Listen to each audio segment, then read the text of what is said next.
আপনারা কি ভাবছেন কাঁকড়া রান্না করা কঠিন? একদমই না। চলুন দেখা যাক কতটা সহজেই রান্না করা যায়।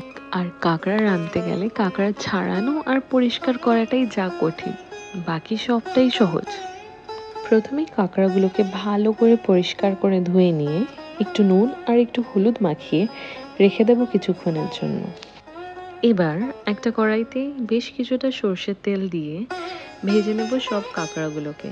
আর যতক্ষণ কাঁকড়া ভাজা হচ্ছে ততক্ষণ আমরা তৈরি করে নেব একটা মশলা।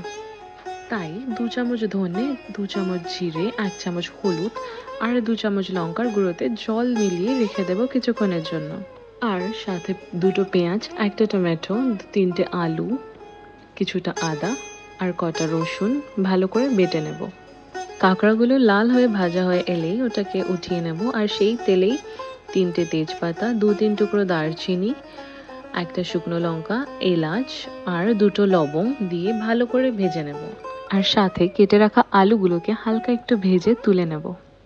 এবার কড়াইতে দিয়ে দেব রসুন আর পেঁয়াজ, হালকা একটু নাড়াচাড়া করে তারপর দিয়ে দেব বেটে রাখা আদার পেস্ট।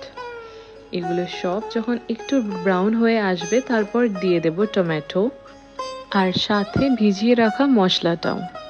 সব কিছু কষে এলেই আলুটা দিয়ে হালকা একটু রান্না করে নেব।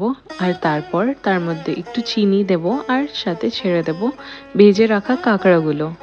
একটু নেড়ে চেড়ে কষিয়ে নেব আর তারপরেই ঢেলে দেব গরম জল। আর গরম জল ঢেলে 10 থেকে 15 মিনিটের মতন ঢেকে রাখবো। আর ফুটে গেলেই ঢাকনাটা উঠিয়ে শেষে কটা কাঁচা ধনেপাতা ছিটিয়ে দিলেই ব্যাস। এই ছিল আমাদের কাঁকড়ার ঝোলের রেসিপি।